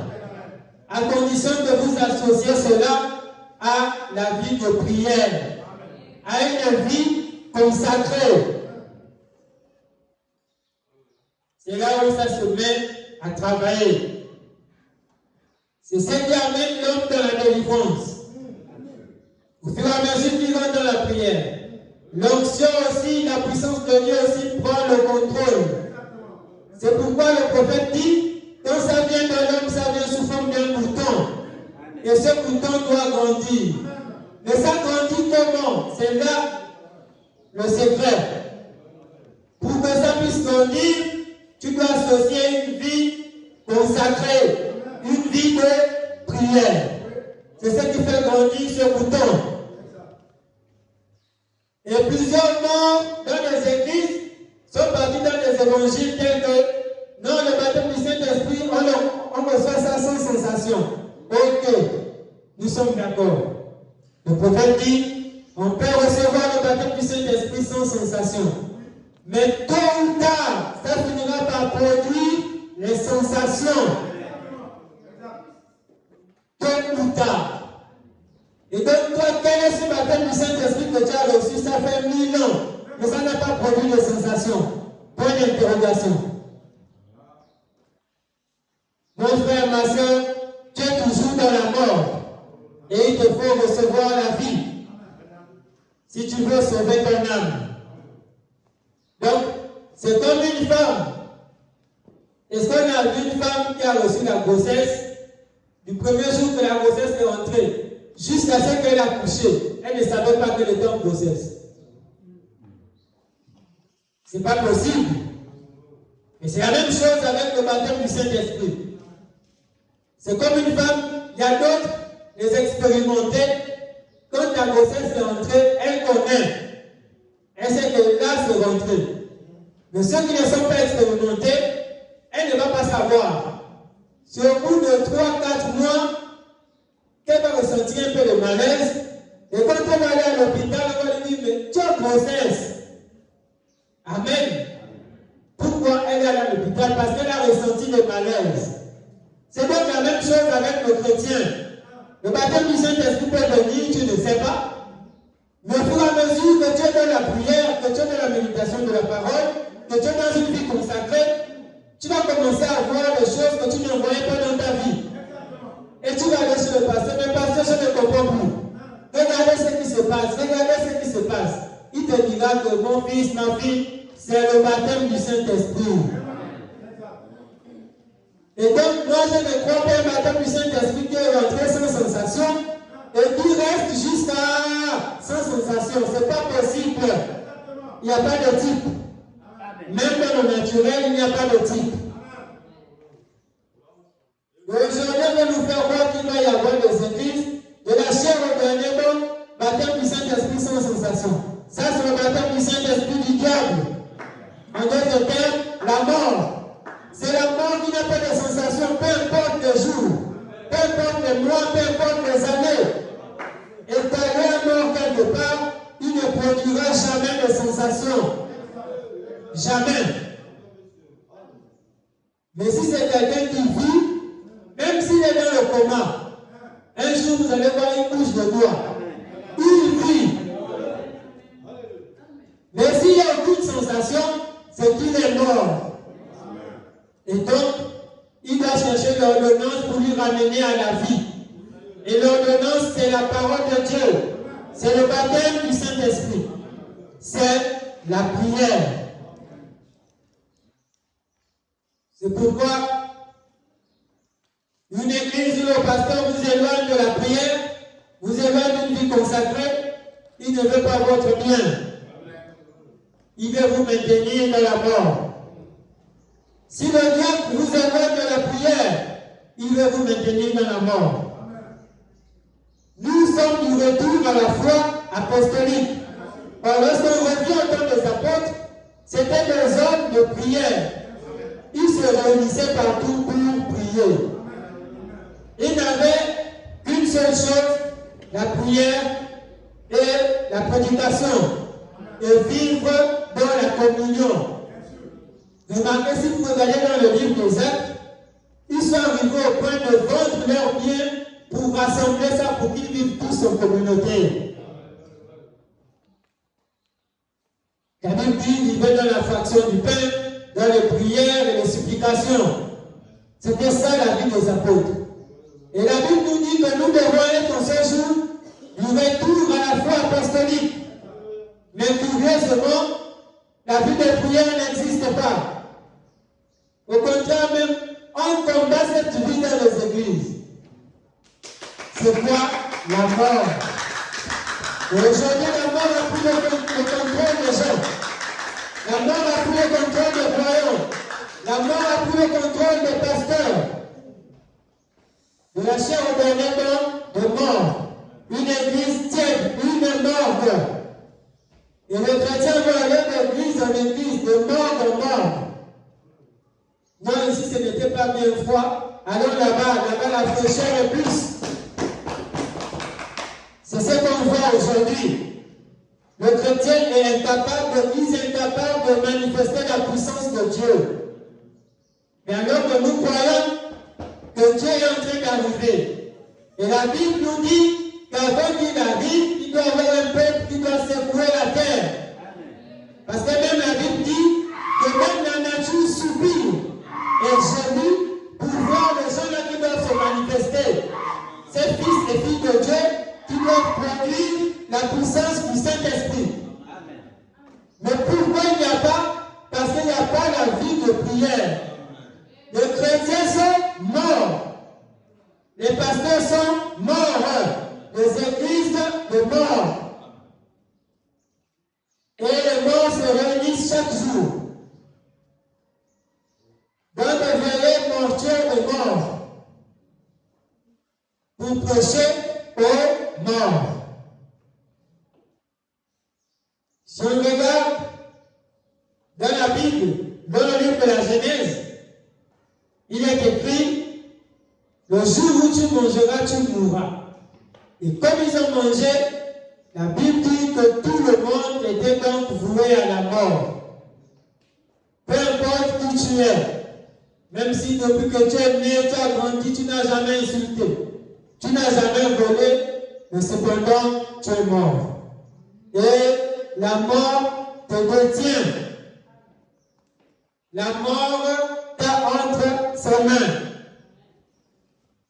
Et donc, on a vu, la Bible qui nous parle d'un homme juste qui a marché devant la face de l'Éternel, appelé Enoch. Enoch a marché tellement juste devant la face de Dieu, et à un moment, même la terre ne pouvait plus le supporter. Il a marché et Dieu l'a enlevé. Mais quand Dieu l'a enlevé, la mort l'a pris. Parce qu'il était aussi de la descendance d'Adam. Et depuis Adam jusqu'à aujourd'hui, tous on était morts. Et donc, Christ devait venir lui-même pour pouvoir nous ramener à la vie. Et c'est pourquoi quand il est arrivé, il n'assistait jamais au deuil. Il savait que Lazare devait mourir, il s'est éloigné. On l'a appelé. Mais ton ami Lazare est malade. Il ne vient pas. Ton ami Lazare a souffert, vraiment il a tellement maigri, il reste la peau collée aux os. Il ne vient pas. Maintenant, il entend que Lazare est mort. On l'a enterré. 4 jours après, il vient. Et il arrive là. Il dit, mais où l'avez-vous mis? Où est Lazare? Le Seigneur, il est mort. Oui. si vous regardez bien, il dit, je le ressusciterai. Il n'est pas mort, il dort. Non, Seigneur, nous savons qu'il dort et qu'il sera ressuscité au dernier jour. Jésus dit, je suis la résurrection et la vie. Et il a dit, où l'avez-vous mis? On l'a amené, ôtez la pierre. Mais Seigneur, ils sont déjà ôté la pierre. Les autres pouvaient dire, ceux qui étaient morts pouvaient dire, mais lui là, c'est vraiment un aventurier. On l'appelait, et pourtant il guérit les malades partout. Hein. Mais son ami était malade, il ne venait pas. Vous voyez les gens là, alors qu'il venait manger ici, hein. La sœur du mort là préparait pour lui manger. Maintenant, quand il était malade, il a refusé de venir. Et il vient se moquer de lui aujourd'hui, alors que ça fait 4 jours. Jésus était seulement là calme. On l'a amené ici assis. Il a pleuré. Vous voyez? C'est vraiment un aventurier cet homme-là. Regardez maintenant, il pleure. Et le prophète, il a pleuré par compassion pour son ami Lazare. Et après, il a crié, Lazare sort. Lazare est sorti de la mort. C'était pour nous montrer que dans la mort où nous sommes, lui seul est capable de nous faire sortir. Personne d'autre ne peut nous faire sortir si c'est même lui. C'est pourquoi si vous regardez la Bible dit qu'il a remis à Pierre les clés du royaume des Sodomes, les clés de la vie. Il a remis à Pierre. Et comme Pierre avait les clés de la vie, Pierre pouvait venir, il prononce la parole de Dieu, ceux qui croient reçoivent la vie. Mais Pierre ne pouvait pas le délivrer de la mort. Ça, ce n'était pas possible. Pierre n'avait pas les clés. Celui qui devait donc aller récupérer les clés, c'était Dieu lui-même. C'est pourquoi si nous lisons dans le 5e psaume, le prophète illustre ça là-bas, du 22 mars 1963, il dit, on va plutôt prendre l'ensevelissement du 24 mois 1957. Il dit, mais là, dans cet endroit lugubre, donc triste, tellement cynique, Jésus s'est avancé jusqu'à la porte. Tout devait témoigner qu'il était le Fils de Dieu. En effet, on leur avait prêché lors de la patience au jour de Noé. Il a frappé à la porte et il a dit, je suis celui dont Enoch a parlé. Je suis la sémence de la femme qui devrait écraser la tête du serpent. Chaque parole de Dieu s'est accomplie. Je viens de mourir là-bas au calvaire et j'ai racheté mon église. Et celui dont Enoch a parlé, c'est moi. Il était sans miséricorde. Ils étaient sans miséricorde, sans espoir, parce qu'ils avaient péché. Et la porte leur fut fermée au nez. Ils descendaient jusque dans les régions des démons, jusqu'aux portes même de l'enfer. Ils frappent à la porte. Donc ici, au paragraphe 421, le prophète nous parle comment Jésus allait prêcher à ceux qui étaient perdus. Donc c'est moi de qui Enoch a parlé. C'est moi dont la Bible parle que je suis la sémence de la femme qui écrasera la tête du serpent. Donc, le prophète dit que ceux qui étaient là-bas, dans la région de perdus, ils étaient sans miséricorde. Il n'y avait plus de miséricorde pour eux. Parce que lorsqu'ils étaient sur la terre, ils avaient rejeté la parole. Parce que tous ceux qui vivaient avant Jésus, peu importe comment ils marchaient, lorsqu'ils étaient morts, le diable les captivait. Parce que le diable avait les clés du séjour de mort et de la mort. Et donc, il pouvait les captiver. C'est pourquoi la sorcière d'Endor, lorsque Saoul est parti lui consulter, pouvait faire remonter le prophète Samuel. Parce que Samuel était encore sous la juridiction du diable. Le diable lui gardait là-bas dans un compartiment réservé aux saints. Et donc, elle pouvait lui faire remonter. Mais aujourd'hui, si vous allez chez un ganga, vous lui dites d'invoquer quelqu'un, si c'était un saint, elle ne pourra jamais le faire. Il ne pourra jamais le faire. Donc, si vous arrivez, le ganga invoque quelqu'un et il sort. Ça veut dire que lui, là, il est en enfer. Donc, c'est un perdu. C'est pourquoi lorsque vous allez vous faire initier et que vous voyez vos ancêtres, c'est parce qu'ils sont perdus. Et vous aussi, vous amenez là-bas dans la région de perdus pour que vous ayez contact avec eux. Et comme vous êtes aussi perdus, vous pouvez donc aller là-bas comme vous voulez. Et vous appelez ça transcender. Quand j'ai transcendé, j'ai vu mon grand-père. Il m'a dit que celui qui pète la famille, c'est un tel. Celui qui fait que ça ne marche pas, c'est un tel. Et après qu'il t'ait dit ça, ça ne va toujours pas marcher. Parce que vous tous, vous êtes morts. Amen. Au paragraphe 81, donc 82, il dit, il descend jusque dans les régions des démons, jusqu'aux portes même de l'enfer. Il frappe à la porte. Frère Branham frappe. Ceci se passe pendant qu'il est dans la tombe. Donc le corps est dans la tombe. Son corps, attendant la résurrection, il a visité les lieux où vont les justes et les injustes.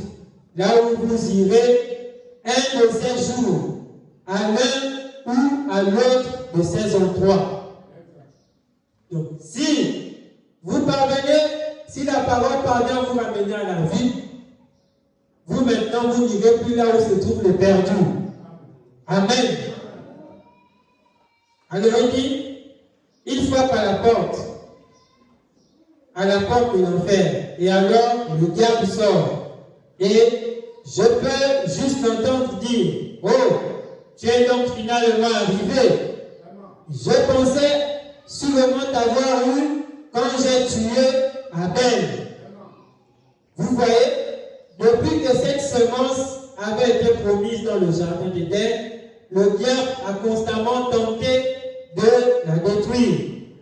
Et la mort d'Abel et la venue de Seth, c'était juste la mort, l'ensevelissement et la résurrection de Christ. Cette semence doit continuer. Et il a tenté de la détruire. Il a dit, je pensais t'avoir eu quand j'ai tué Abel. Je pensais t'avoir eu quand j'ai tué les prophètes. J'étais sûr de t'avoir eu quand j'ai décapité Jean. Mais à présent, tu es finalement arrivé.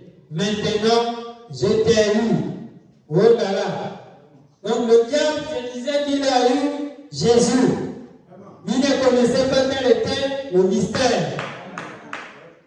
Vous pouvez lire au paragraphe 27, je peux l'entendre dire, Satan, approche. Ça c'est Jésus qui dit à Satan, approche. Maintenant, c'est lui le chef. Il tend la main, il arrache la clé de la mort et du séjour des morts de son côté. Et il l'accroche à son propre côté. Je veux te dire ceci. Tu as fait le bluffeur assez longtemps. Je suis le fils du Dieu vivant, né virginalement. Mon sang est encore frais sur la croix. Et la dette est entièrement payée. Tu n'as plus aucun droit. Tu es dépouillé. Donne-moi cette clé. C'est juste.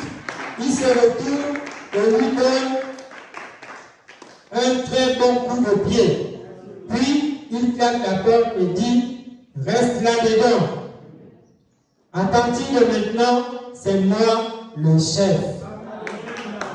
Amen. Or, il n'avait pas les clés du royaume, car il les avait données à Pierre. Nous verrons cela le matin avec le baptême d'eau. Mais il avait les clés de la mort et du séjour des morts. Et il s'en est emparé, et après sa résurrection, il a dit, j'ai les clés de la mort et du séjour des morts. Pierre avait les clés du royaume. Satan avait les clés de la mort et du séjour des morts. Mais à présent, c'est Jésus qui les détient. C'est lui le chef. Le voilà qui monte. L'attaque approche. Le temps passe vite, mais il y a un autre groupe. Où est Job? Où est Abraham? Où sont-ils? Où sont ces gens qui avaient placé leur foi dans la parole de Dieu? Les a-t-il oubliés? La mort les a-t-elle anéantis? Était-ce fini?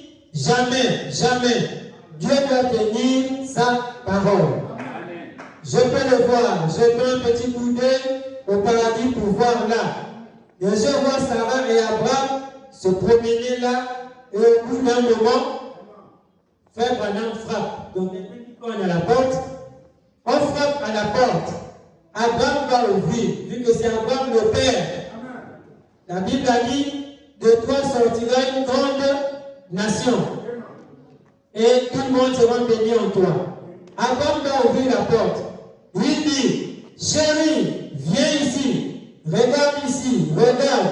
Ici, c'est le même homme qui s'était tenu avec moi là, sous les chaînes, ce jour-là. Il est le Dieu d'Abraham. Juste à ce moment-là, je peux voir Daniel regarder par-dessus le peuple d'Abraham et dire, c'est la pierre qui s'était détachée de la montagne. Aussi sûr que je me tiens ici. Je vois Job se lever et dire, Seigneur Rédempteur, au sujet duquel j'ai dit que je le savais, qu'il était vivant. Aucun jour, il se tiendrait sur la terre.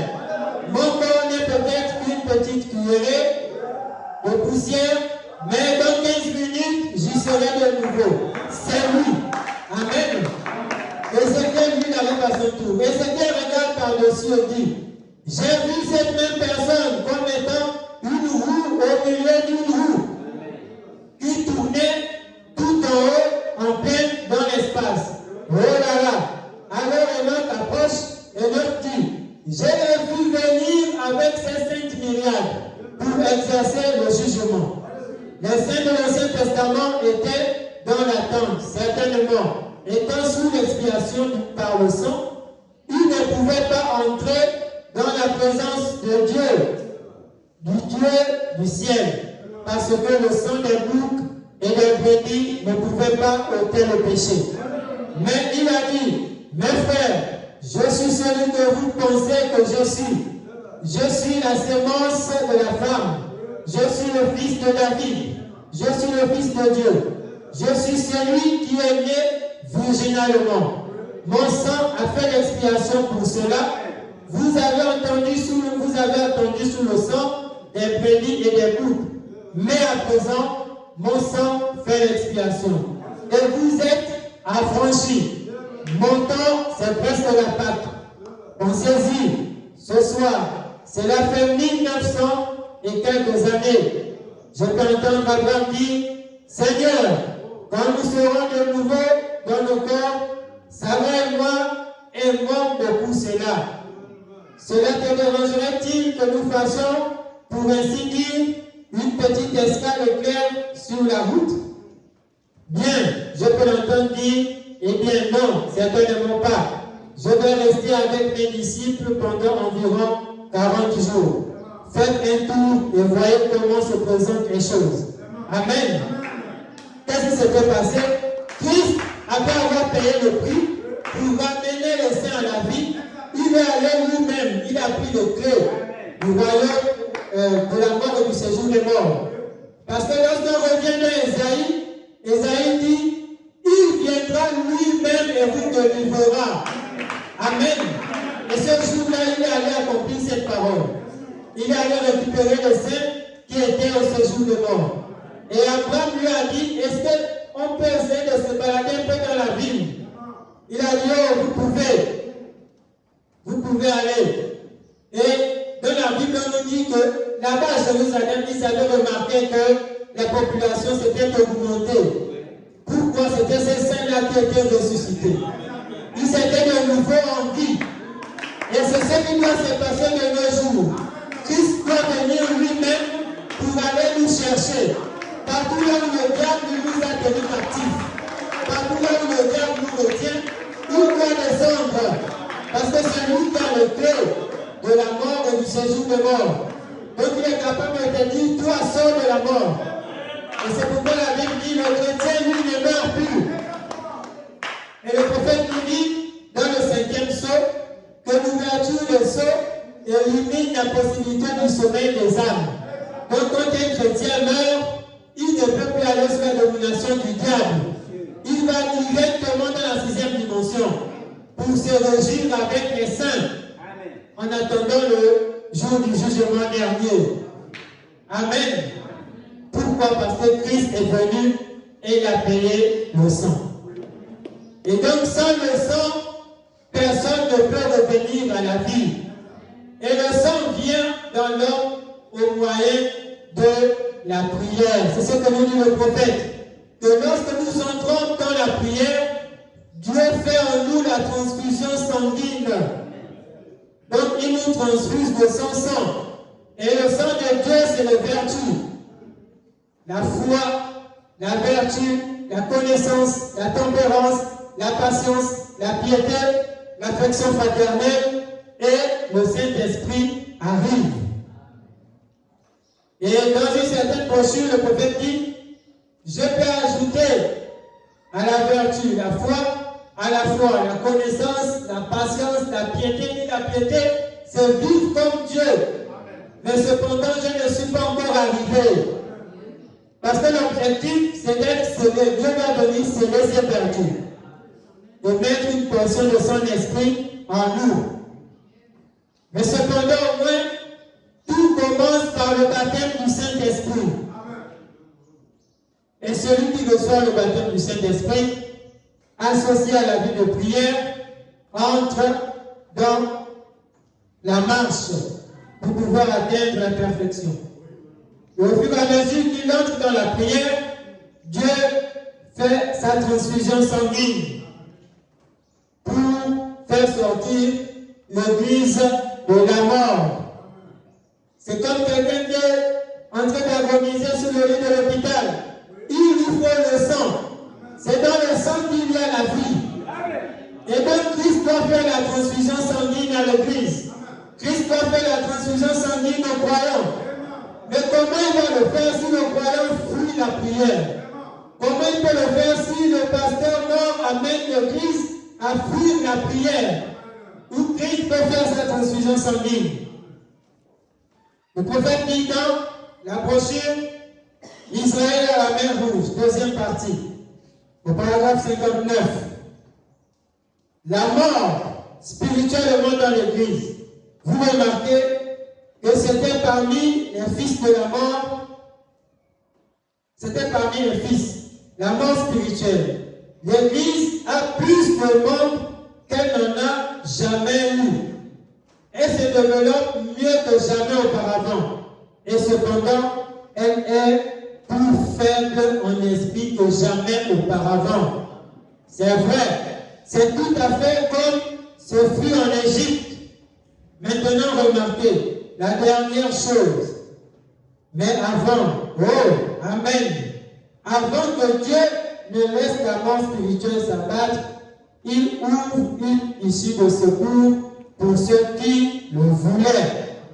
Alléluia. Oh, comme j'aime cela. Dieu ouvre une issue de secours pour ceux qui désiraient y marcher. Maintenant, ceux qui ne voulaient pas, très bien, ils trouvaient la mort. Lorsque la mort devait s'abattre en Égypte, là-bas c'était une mort physique. Qu'est-ce qui devait se passer? pour fuir cette mort, il devait immoler un agneau. Et l'agneau, lorsqu'on immolait, on devait prendre son sang, mettre sur le linteau, mettre sur le poteau de la porte, pour que la mort ne frappe pas la maison. Amen. Et là-bas, cet agneau-là, c'était le type de Christ qui devait venir mourir. Et si ce qui a servi là-bas, c'était quoi? Le sang de cet agneau et le corps. La Bible dit qu'il devait manger cet agneau à la hâte avant de sortir. Et il l'a mangé. Il devait tout manger avec des herbes amères.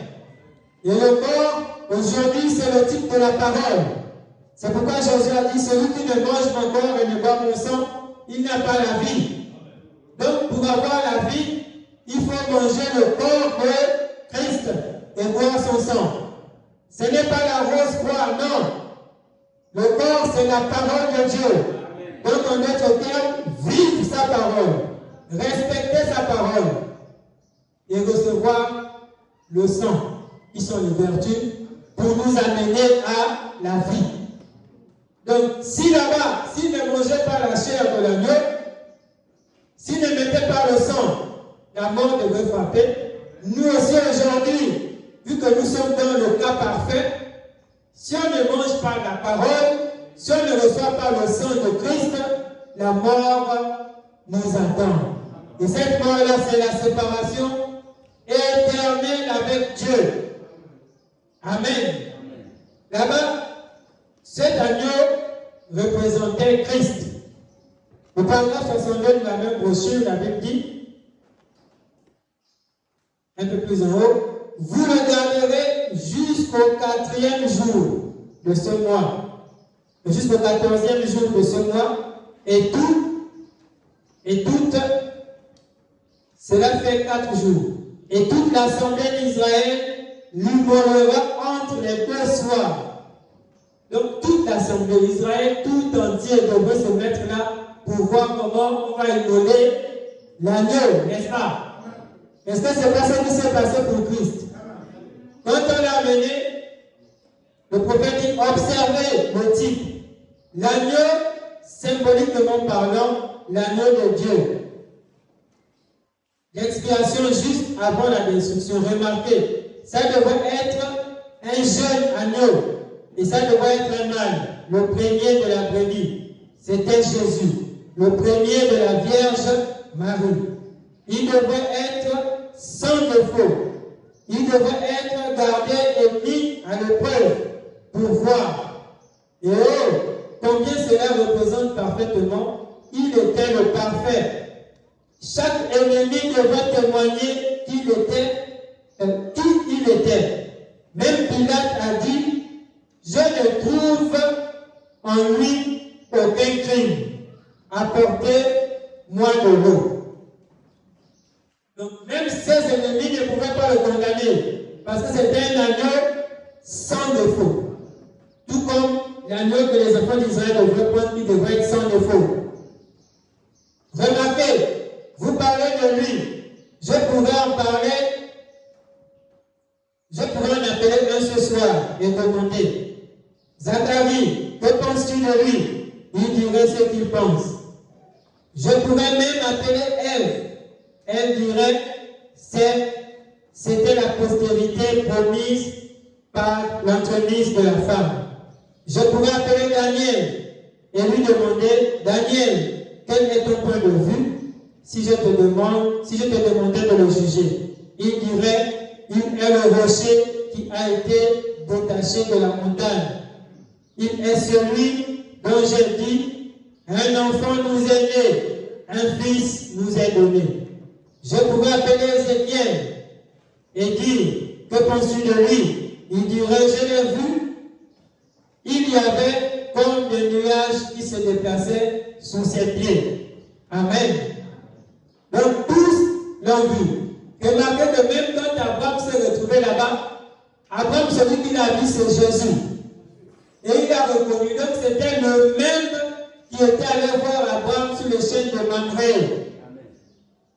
Dieu n'est pas là pour Aujourd'hui, il prend une apparence et puis il change de main, il prend une autre n'importe comment. Le corps qu'il avait visité Abraham, c'était le même, sinon Abraham ne l'aurait pas reconnu. C'est pourquoi les Égyptiens, les pharisiens ont voulu tuer Jésus. Jésus a dit, mais vous dites que vous êtes Abraham et vous voulez me tuer. Alors qu'Abraham m'a vu et il s'est réjoui. Et ils étaient scandalisés. Mais comment Abraham t'a vu? Lui ne parlait pas de l'esprit, il parlait du corps physique. Donc Abraham avait vu le même corps que les pharisiens ont vu. Il dit, Abraham m'a vu et il s'est réjoui. Ils ont dit, mais lui là c'est un fou. Il n'a même pas encore 50 ans et il dit qu'il a vu Abraham. Non, là on veut le lapider. Or, lorsqu'il est arrivé là-bas dans le séjour des morts, Abraham l'a reconnu, il a dit, ça va bien voir. C'est celui-là qui nous avait visité. Donc c'était le même. Amen. Et il est le même aussi aujourd'hui. Et la Bible dit qu'il devrait être gardé jusqu'au 14e jour. Et toute l'assemblée d'Israël devrait l'immoler entre les deux soirs. Le prophète dit, remarquez que tout Israël se tenait là et disait, faites-le mourir, que son sang retombe sur nous et sur nos enfants. Amen. Donc de la même manière que cet agneau-là devrait être immolé par toute l'assemblée d'Israël, Christ aussi a été rejeté par tout Israël. Tous ils étaient là. Pilate a dit, mais que ferais-je de ce Jésus qu'on appelle Christ? Crucifiez-le. Tous ont crié, crucifiez-le. Non, faites-le mourir, que son sang retombe sur nous et sur nos enfants. Donc eux-mêmes, ils ont même maudit leurs enfants. C'est là où le diable a pris sa ruse qu'il attache les familles jusqu'à aujourd'hui. Et quand le père ou l'ancêtre a commis, lui poursuit les descendants. C'est là où il avait pris ça. Parce que eux-mêmes, ils avaient dit, crucifiez-le. Donc, son sang, il faudrait que nous paie. Que son sang retombe sur nous, sur nos enfants, et même les enfants de nos enfants. Et c'est comme ça qu'ils ont vendu les gens. Et c'est comme ça aussi que nos ancêtres nous ont vendus. Et il est tellement difficile aujourd'hui alors de croire en Dieu. Il est tellement difficile alors de produire la vie de Christ. Et donc, comme la parole déclare que Jésus-Christ il est le même, hier, aujourd'hui, éternellement, s'il a été capable d'aller délivrer, faire sortir de la mort les saints de l'Ancien Testament, il est de même capable aujourd'hui de nous faire sortir de la mort. Amen. Parce qu'il ne change pas. À condition que nous entrons dans le canal qu'il a pourvu. Que nous l'invoquions afin qu'il vienne pour nous délivrer. Et alors, nous allons vivre. Alors, nous allons quitter l'état que nous avons aujourd'hui. Cet état qui nous amène à ne pas prendre regard pour la parole de Dieu. Et nous sommes motivés pour tout ce qui concerne le monde et tout ce qui concerne la parole, on est démotivés. Quand c'est Dieu, vraiment la fatigue totale. Mais quand c'est pour autre chose, on a toute la force qu'il faut. Or, ce qu'on ne sait pas, c'est que cette force-là vient de l'esprit qui veut se nourrir de cette chose que nous sommes en train de pratiquer. Parce que plus il se nourrit, plus il devient fort. Et quand il t'amène à avoir l'amour pour ces choses, il te donne la force afin que lui, il puisse se nourrir. Et le prophète dit que si l'amour du monde est en nous, l'amour de Dieu n'y est même pas.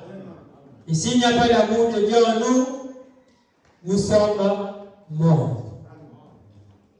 Donc aujourd'hui, plusieurs se baladent là dans les rues, c'est que des morts. Et c'est pourquoi le prophète, je n'ai pas pensé, il était choqué, parce qu'à l'âge, quand il avait 14 ans, Dieu l'a mené en enfer pour aller voir des âmes perdues. Et 40 ans plus tard, quand il avait 54 ans, il a vu ces mêmes femmes-là qui avaient vu un enfer là-bas dans un magasin. Avec les visages fardés. 40 ans plus tard. Et ça, c'était au temps du prophète. Or, la Bible nous dit que le capuchon de l'enfer est ouvert, le puits de la Bible. Donc, les morts sont sur la terre, se baladant par-ci et là.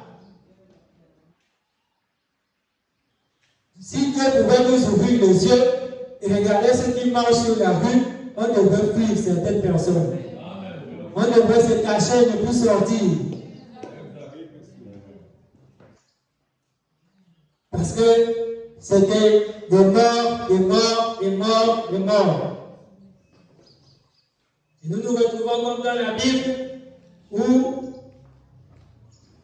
le prophète avait vu la vallée des ossements. Et Dieu lui a dit, fils de l'homme, peut-il revivre? Il a dit, Seigneur, toi-même tu sais. Est-ce qu'ils peuvent encore revivre? Ce n'était que les os, les os, les os, les os. C'est comme quand on regarde le monde actuellement, il n'y a que des morts, des morts, des morts qui se baladent, des morts vivants. Peut-il revivre? Dieu lui-même sait. Et quand le prophète autrefois avait prophétisé, les nerfs sont sortis, la chair est sortie, et la peau, et la vie est arrivée.